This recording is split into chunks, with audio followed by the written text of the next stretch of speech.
Aslında İsrail'in İran'a saldırısı meselesi şununla çok bağlantılı. İran'ın işte 7 Ekim'de, İran'ın diyorum İsrail'in 7 Ekim'de Filistin'i 48'den beri yerleşimci sömürgecilik politikasıyla işgal ettiği topraklara yeni bir soykırım düzeyini yükselterek saldırmaya başlaması ve yayılmaya başlaması. Akabinde Esad rejiminin devrilmesi ve Suriye içlerine kadar İsrail'in gelmesi ile bugünkü İran saldırısı birbiriyle bağlantılı aslında. O günkü konuşmalarımızda da sürekli söylüyorduk. Orta Doğu'da yeni bir dizayn var.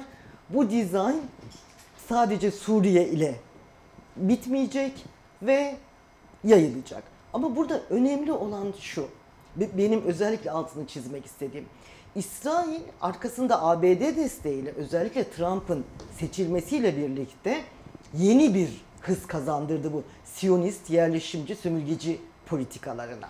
Ve burada bölgedeki güç odaklarıyla birlikte aslında şunu yapmak istiyor. Mesela Suriye'de HTŞ rejimini kendi sistemine entegre etmeye çalışıyor. Ve bu dizaynı şimdi adım adım İran'la da yeniden dizayn etmek istiyor. Şimdi İsrail'in yaptığı bu. Bu çok net. Ve bu emperyalist güç odakları ile birlikte AB'nin aslında gizli teşviki, ABD'nin açık teşvikiyle oluyor. Ve özellikle bir şey daha altını çizmek lazım. Ne bahane, ta Irak'a saldırı meselesinde, ABD'nin saldırı meselesinde de aynı bahane vardı. İşte nükleer silahlanma tesisleri var. Nükleer silahsızlanma olmaz. Yani bizim tek elimizde olur, başkası yapamaz gibi bir yerden meşrulaştırmaya çalışıyor bu saldırısını. Şimdi burada tam da Amerika ile İran'ın müzakereye başladığı ve müzakerede adım atmaya başladığı anda İsrail'in bu yoğun İran'a saldırısı meselesini iyi okumak gerekir. Emperyalist güç odakları arasında hem işbirliği hem karşılıklı taktikler var. Bütün bu manzaranın altında bombalar yağıyor, füzeler atılıyor ve ciddi bir katliam yaşanıyor aslında. Ve bu katliam yaşanırken ne yazık ki sosyal medyada, ne bileyim ana akım medyada bir teknoloji hayranlığıyla füzelerin özellikleri konuşuluyor.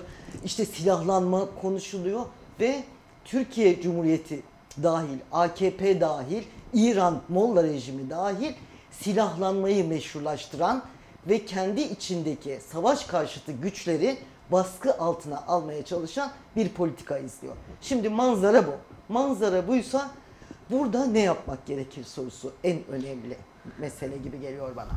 Şimdi aslında siz şeyi söylediniz, yani İran, daha doğrusu İsrail gerekçe olarak nükleer enerji dediniz, ama sanki burada biraz İran'ın jeopolitik şeyi de etkili mi acaba, yani biraz onunla da ilgisi var mı? Zaten Çünkü orada etnik kimlikler, inançlar da çok fazla etnik inanç ve kimlikler var. Biraz mesela Kirmanşah, işte diğer bölgeleri özellikle vurması da biraz o anlamda manidar gibi geldi.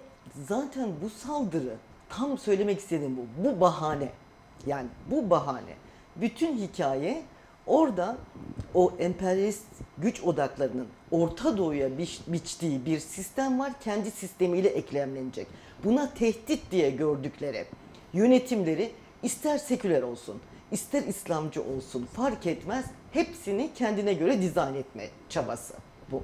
Yani bu bir bahane ve aynı zamanda şu da çok net, bu tür hani alt üst oluş, dönüşüm dönemleridir aynı zamanda bu dönemler. Çok doğal ki orada Molla rejimi altında yaşayan halklar, Kürtler, Belüçler uzun süredir ağır bir baskı koşulları altında yaşıyorlar ve aslında bütün halkların eşit, özgür yaşaması temelinde bir takım mücadele dinamikleri de var İran'da. Şimdi aslında orada o mücadele dinamiklerini de işini zorlaştıran bir saldırı bu. Bunu nereden söylüyorum? Mesela İran'da kadınlar açıklama yaptılar. Dediler ki İsrail'in bu saldırıları bizim mücadelemizi, Molla rejimine karşı mücadelemizin önünde de set oluyor aslında.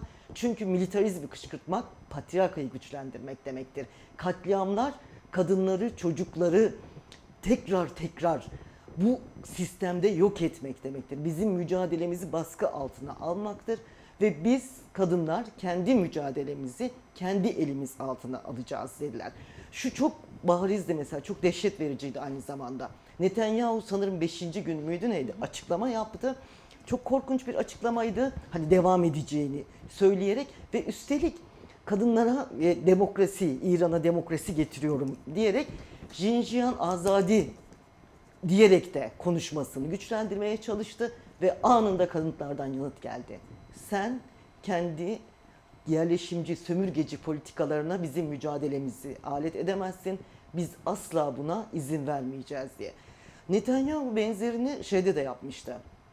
Gazze saldırısında ve işgalinde LGBT artıların haklarını ben tanıyorum, ben çok modern bir ülkeyim falan dediğinde bütün bölgedeki ve Avrupa'daki LGBT aktivistler dediler ki sen bizim mücadelemizi kendine araçsallaştıramazsın. Sen sömürgeci, soykırımcı, siyonist bir yönetimsin, bizim mücadelemiz seninle de diye bitirdiler sözlerini. Şimdi benim aslında bütün bu manzarada evet bunu görüyoruz ama hiçbir mücadele yürüten kadın örgütleri, feminist örgütler, halklar hiçbir zaman kukla değil.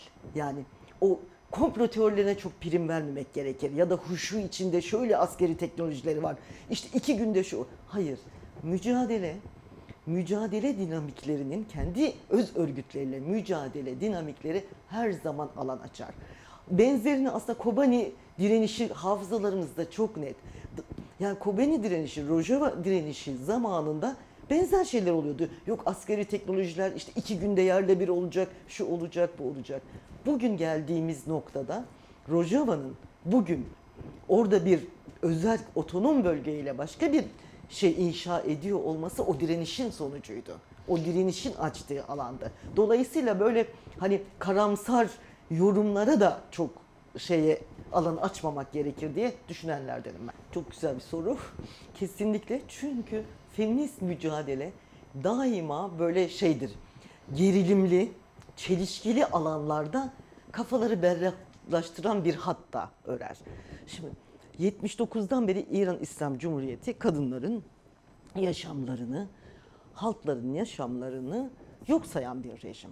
Yok sayan bir rejim. Ama bütün bunlara rağmen köklü bir mücadele tarihini de barındıran bir rejim birçok açıdan. Kürt halkı açısından da öyle, kadın mücadelesi açısından da öyle.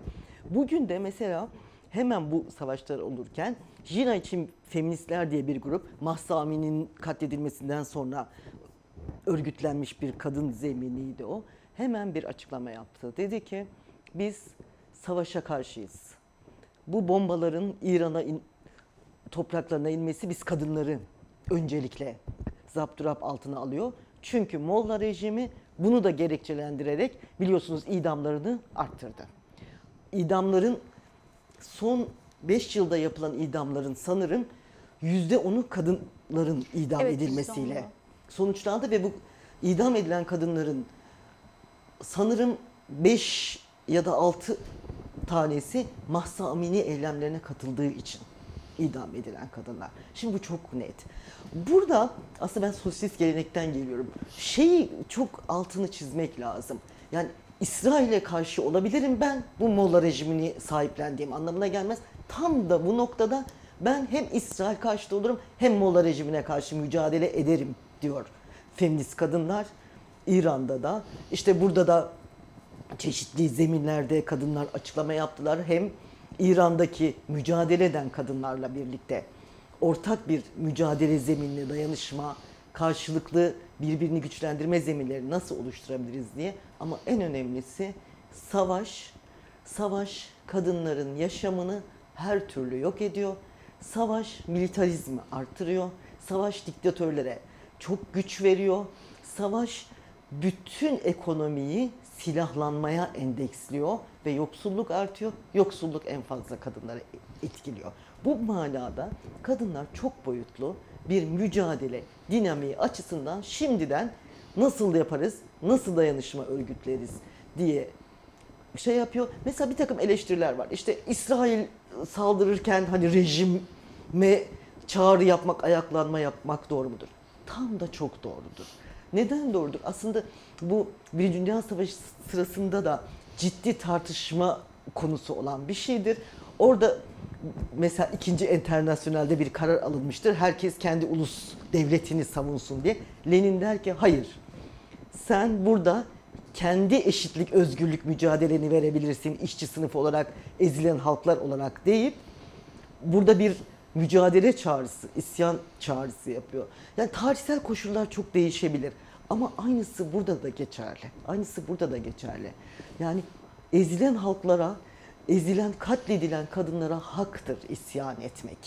Hem İsrail'e karşı mücadelesini sürdürür, emperyalist sömürgeci politikalara karşı barikatını oluşturur ama aynı zamanda kendi eşitlik, özgürlük mücadelesinde alanını açar. Bunlar birbiriyle çelişen şeyler olduğunu düşünmüyorum ben ama bugünkü konjektürde mesela şu çok açığa çıkartılması gereken bir şey. İsrail'in bu Orta Doğu'daki dizaynı sadece İsrail'le sınırlı değil, ABD destekli demiştik. Zaten Trump her adımda bunu çok açıkça gösteriyor. Almanya'sı, İngiltere'si, Fransa'sı benzer bir tutum içinde. Böyleyken mesela AKP politikalarında, AKP MHP politikalarında konuşmamız gerekiyor. Çok böyle bir hamasetle İsrail karşıtı birçok açıklama yaparken gemiler İsrail'e askeri teçhizat taşımaya devam ediyor. Hiçbir askeri anlaşma askıya alınmadı. Hiçbir ticari anlaşma askıya alınmadığı gibi daha yeni Tayyip Erdoğan'ın damadının İsrail'e askeri malzeme imal eden bir şirketle ortaklığını çok büyük bir şekilde gurur duyuyormuş gibi ortaya attı. Sonra 2 gemi vardı daha yeni yakın tarihimizde. Madlen gemisi ve Vela gemisi. Bir tanesi Gazze'ye insani yardım götürüyordu. Ben mesela o gemiyi şeye çok benzettim.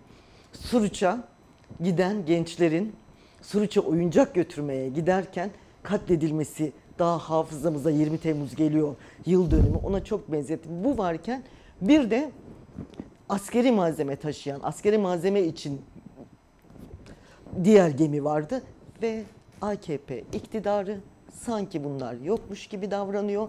Bunu da yani biz de kendi AKP'yi ve MHP iktidarını tutarlı olmaya davet etmek ve kendi topraklarında barış inşası için adım atmaya çağırmakla yükümlüyüz gibi geliyor bana.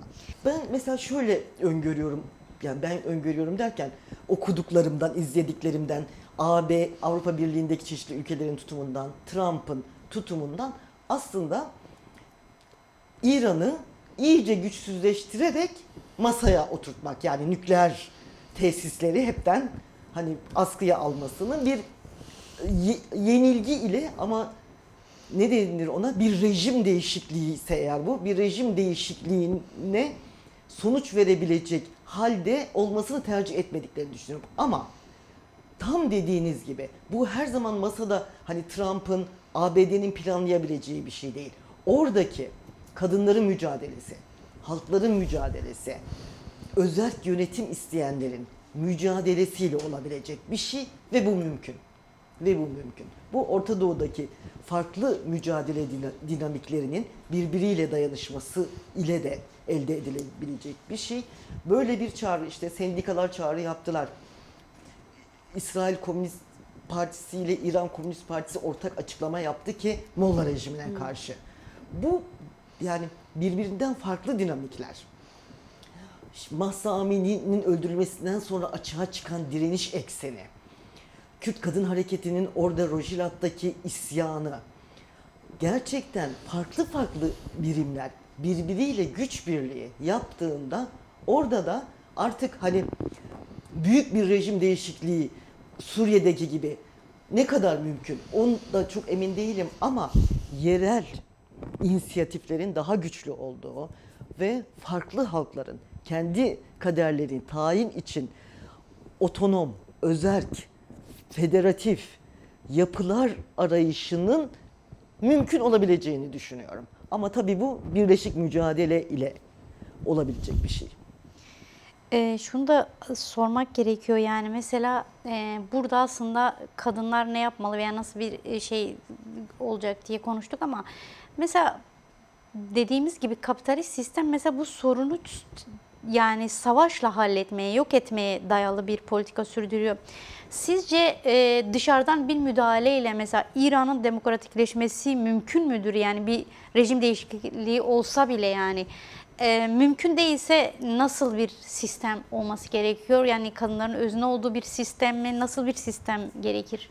Şimdi dışarıdan müdahale meselesi, yani bir sürü örnek verebiliriz, Afganistan'ı gösterebiliriz. Bugün Irak aslında belki kendi dinamikleriyle bambaşka bir şey olabilecekken farklı olduğu diyebiliriz. Yani dışarıdan, hele kapitalist, emperyalist güç odakları zaten savaşı dönemsel bir şey diye görmüyorlar. Özellikle Sovyetler Birliği'nin yıkılmasından sonraki tartışmalarda mesela şey derdi, artık hani tek kutuplu bir dünya var, artık barış çağı geliyor falan derken hiç öyle olmadığını gördük. Biz biliyorduk zaten öyle olmayacağını. Ama bugün emperyalist kapitalist sistem savaşı hani böyle dönemli, kısa süreli işte hedefi var, onu elde edecek, sonra geri çekilecek gibi bir şey değil. Savaş bu sistemin yaşaması için elzem bir şey oldu dünyanın her tarafında. O yüzden böyle işte müzakereye gelelim, şunu yapalım, bunu yapalım derken aslında savaşın kendisini tekrarlayan bir süreç olarak istiyor emperyalist kapitalist sistem. Şimdi bunu böyle görmek gerekiyor. Hani dönemsel bir şey değil. Burada ne yapmak gerekir? Burada bir kere çok güçlü bir savaş karşıtı hareket inşa etmek gerekiyor.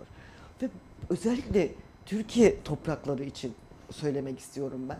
Mesela barış mücadelesi, savaş karşıtı mücadele sanki sadece kadınların yaptığı bir şeymiş gibi algılandı. Halbuki başka birçok ülkelere baktığımızda çatışma süreçleri, güçlü bir savaş karşıtı hareket de var. Kolombiya'da da vardı mesela güçlü bir savaş karşıtı hareket. Diğer çatışmalı süreçlerde, diğer ülkelerde. Burada bunun mutlaka inşa olması gerekiyor. Savaş karşıtı hareket ve barış. Ama barış derken de kadınlar öyle naif bir barış demiyorlar. Barışın inşası diye bir şeyden söz ediyorlar. O barışın inşası meselesinde şu çok önemli. Bugün gelmeden önce Gülten Kışanan bir röportajını dinledim. Orada diyor ki barış inşası çok ciddi bir iş ve çok katmanlı. Kadınlar için söylüyor bunu. O çok etkiledi beni. Diyor ki bir farkındalık. Yani ben barışı, yani ne oluyor da çatışmalı bir şey oluyor? Bunun farkında olmak gerekiyor diyor. Öncelikle farkındalık. İşte Türkiye için düşünürsek ne oluyor da bir Kürt meselesi var. Bu nasıl ortaya çıktı? Hangi politikalar sonucunda ortaya çıktı? Bu farkındalık. Hani niçin Kürtler isyan etti? Bu farkındalığın altını çiziyor. Kadınlar özellikle diyor tüm şeyde bunun yani bu çatışmalı sürecin farkında olması gerekiyor. Bu eşitsizliğin farkında olması gerekiyor. İkincisi diyor ihtiyaç. Barışın kime ihtiyacı var? En çok kadınların ihtiyacı var. Ama bu ihtiyaç, isteğimizin de gerekçeleri farklı farklı olabilir diyor. Ben kimliğimin özgürlüğü için barışı isteyebilirim. Bir başkası işte çocuğuna daha fazla güzel yaşam kurmak için isteyebilir. Bir başkası benim maaşım savaşa gitmesin diye. Ama önemli değil. Bir ihtiyaç tespiti, bir de diyor bilinçli politik bir tercih olarak barışın inşası meselesi. Şimdi bunların hepsi iç içe geçmiş durumlar ve bizim epey bir deneyimimiz var aslında bu topraklarda. Kadınların barış mücadelesi konusunda. Şimdi bunu belki biraz internasyonel bir şekilde Orta Doğu'daki diğer kadın örgütleriyle, mücadele örgütleriyle birlikte daha organik, daha sistemli bir hat içinde örmek. Biliyorsunuz barışa ihtiyacım var kadın inisiyatifi oluştu ve artık hani böyle işte ne zamandı, geçen haftaydı sanırım bir toplantıda bunları kadınların barış inşasında konuştuk. Zaten İran'daki kadınlar da bunu konuşuyorlar. Ben hani savaş hemen akabinde göç, kitlesel göçü getirir. Her zaman. Sadece savaşın bu kadar yoğun yaşandığı bir dönemdeyiz. Savaşın hani söylem düzeyinde bir tehlike olması bile göçe neden olur. Çünkü insanlar gerçekten çok uzun süredir hepimiz savaş coğrafyasında yaşıyoruz ve o yaşamın yıkımı, gündelik hayatın yıkımı meselesinin ağır sonuçları var. Ve Suriye gelişmelerde Esad rejimine karşı olan isyanlardan sonra ve oradaki göçlerden sonra mesela şuna çok uyanık olmak gerekiyor. Yine bu emperyalist kapitalist sistem göçü de kendine metalaştırıyor. Kendine araçsallaştırıyor. Nasıl araçsallaştırıyor? Hem savaş kışkırtıcılığı yapıyor hem de savaşın sonucu olan göçmenlere sınırlarını kapatmış vaziyette. Bu hele 20 Haziran'da şimdi göçmen mülteci dayanışma gününde de bunları konuşacağız.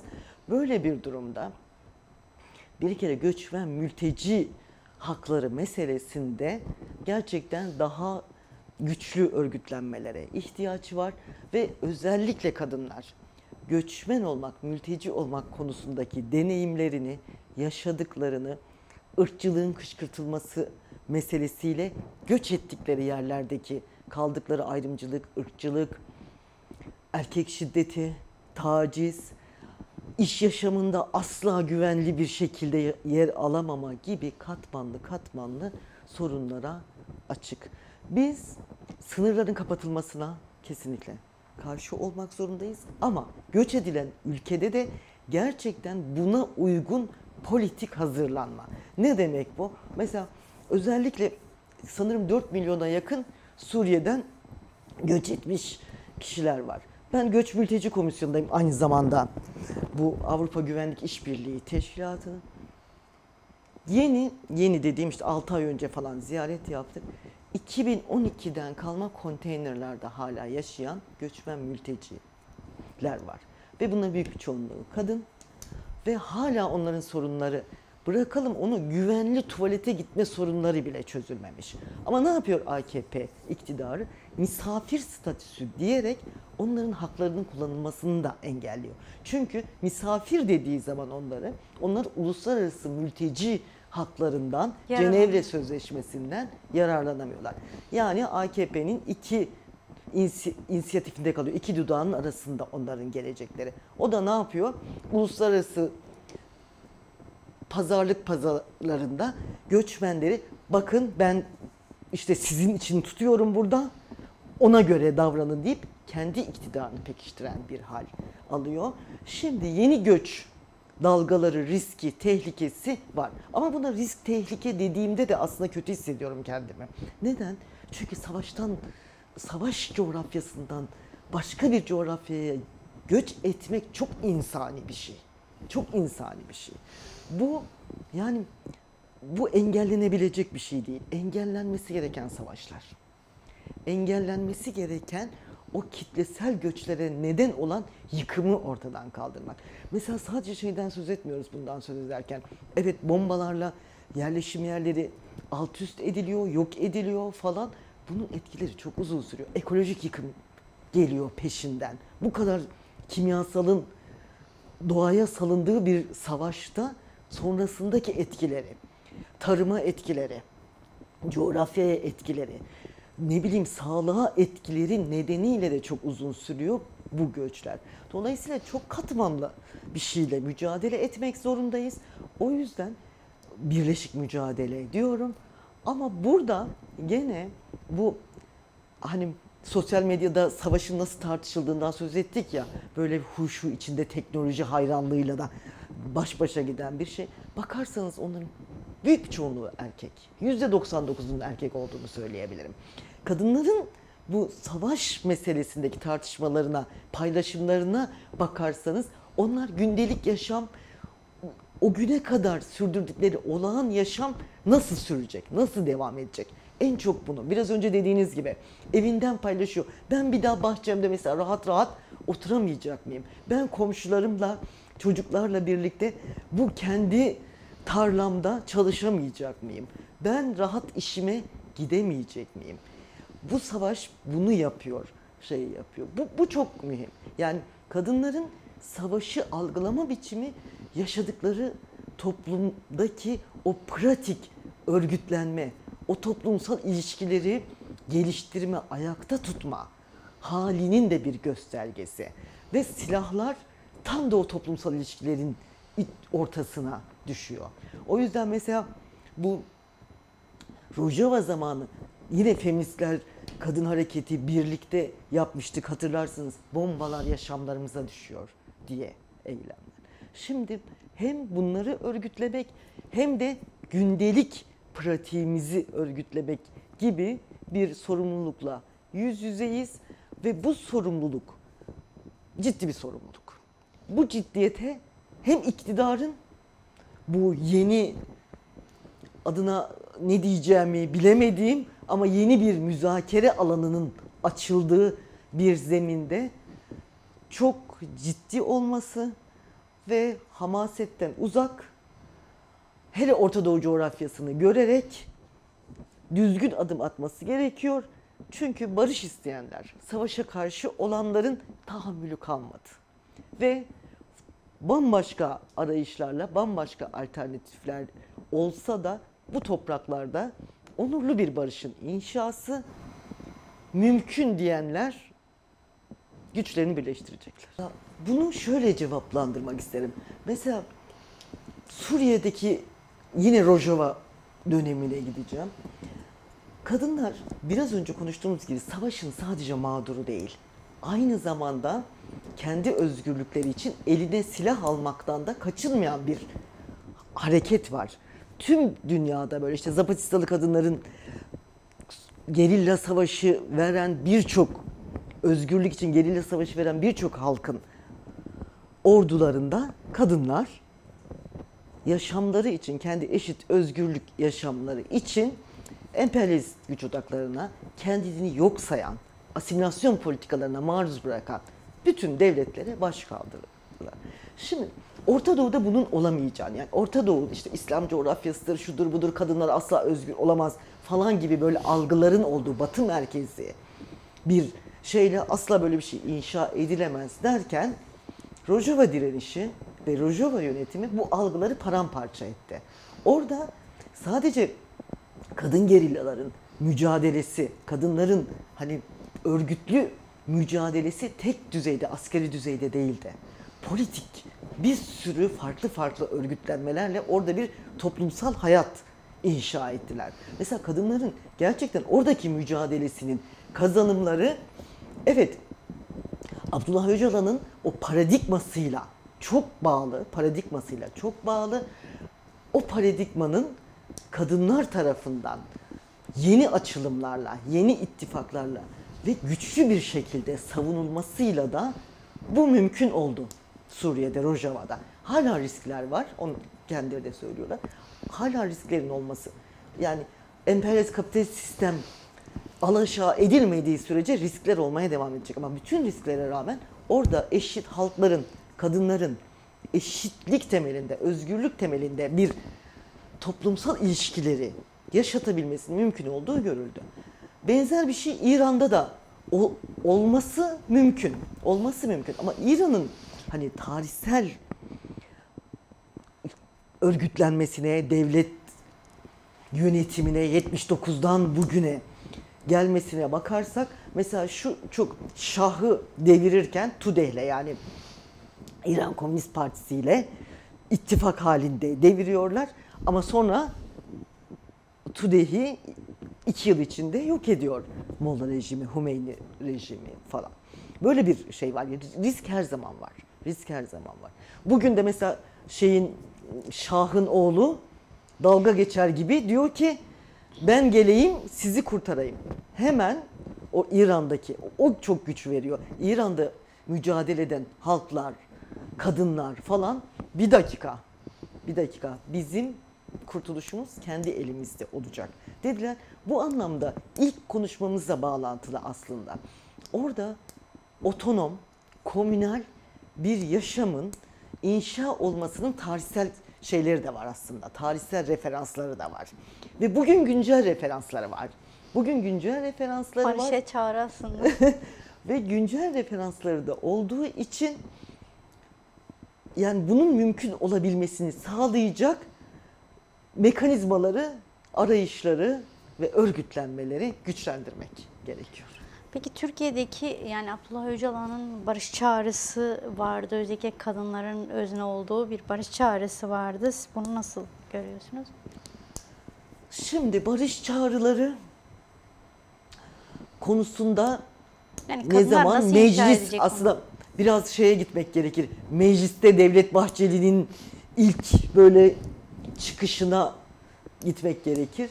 Orada ne demişti Devlet Bahçeli? Artık kendi aramızdaki dizaynı sağlamalıyız, müzakereyi sağlamayız. Çünkü işte Orta tehdit Doğu var. dizaynı. Orta Doğu'da sıra bize de gelecek. İsrail bize de saldıracak gibi. Ben bunun gerçekçi olmadığını düşünüyorum. Yani İsrail bize saldıracak meselesinin gerçekçi olmadığını düşünüyorum. Neden öyle düşünüyorum? Çünkü İsrail'in bize saldırması meselesi Türkiye Cumhuriyeti, AKP, MHP iktidarı İsrail karşıtı olur. İsrail ona şey yapar. ABD ile herhangi bir çatışması yok AKP, MHP iktidarı. İsrail'le aslında hiçbir çatışması yok. Sadece inisiyatif savaşı var.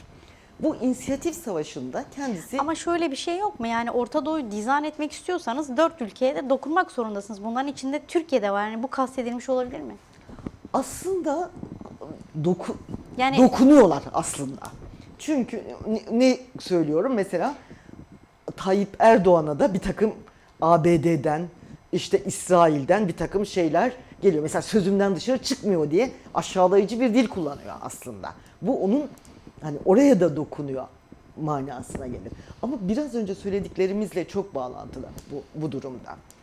AKP, MHP iktidarının Orta Doğu politikası batağa saplandı. Dedikleri kendi cenahlarından, dedikleri hiçbir şey yapamadı. Ne yapacaklardı? Rojava'yı ortadan kaldıracaklardı. Ne yapacaklardı? Orada TOKİ'leri inşa edeceklerdi. Ve ekonomik krizinde oradan çözecekti falan filan. Bunlar olmadı. Şimdi yeni arayışlara giriyor. Tam dediğim gibi gerekçesinin önemi yok. Böyle bir arayışa girmişse biraz önce tartıştığımız gibi burada bizim bu açılan alanda bu alanı en güçlü bir şekilde nasıl örgütleyeceğiz meselesi önemli ve İmralı'daki görüşmelerden sonra işte silah bırakma, fesih, adım atılması meselesi aslında bu alanın güçlü örgütlenmesi için alanı genişletme politikaları. Bu anlamda çok değerli. Bu anlamda buranın böyle zaten bir şey çıkmaz, zaten şöyle olur gibi bir politikayla değersizleştirmenin önüne geçmek gerekiyor. Çünkü böyle sahipler de var. Hayır, burada güçlü bir olanak var. Bu güçlü olanağı biz bu ülkede de 100 yıllık cumhuriyetin asimilasyoncu, inkarcı bir politikayla 100 yıldır sürdürdüğü bir politika bir kere daha iflas etti. Artık egemenler bunun iflas ettiğini dile getiriyorlar. Bu mücadelenin sonucu. Bir kere bunun altını çizmek gerekir. Şimdi yani ulus devlet tartışması meselesi konjektürde şu an karşımızda olan nesnel duruma uygun değil tespiti yapılıyor. Ve bunu yapan mesela başka coğrafyalarda var. Böyle bir tespit altında nedir aslında? Ortak ezilmişliği yaşayanların birleşik mücadelesi gündeme gelmesi lazım. Burada 100 yıllık çözülemeyen bir sorunun anayasal güvenceye kavuşması, demokratik bir zeminde, siyasi tutsakların serbest bırakılması, hasta tutsakların serbest bırakılması, gerekli yasal düzenlemelerin yapılması meselesi konusunda şu ana kadar AKP, MHP iktidarının somut bir adımı yok. Kavramlarında bile hala terörsüz Türkiye programı diyorlar. Önemi yok. Biz eğer bu açılan alanı gerçekten ciddiye alırsak ve burada Orta Doğu'daki gelişmeleri de gözümüzü dikerek burada bunun inşası yani barışın inşası meselesinde inisiyatif almamız gerekiyor. Farklı dinamikleri var. kadınlar burada ne yapmalı? PKK kendi politik eksenine göre kendisine sorumluluk biçti, bir kanal açtı. İmralı görüşmeleri sonucu bu kanalın açılması konusunda farklı dinamikler, yeni alanlar açtılar. Biz başka bir dinamiğiz DEM Parti olarak. Kadın özgürlükçü bir paradigma açısından feministler, kadınlar başka bir özne. herkes kendi alanından buranın, barışın inşasında sorumluluk almakla yükümlü. Kadınlar gene en başta almaya başladılar.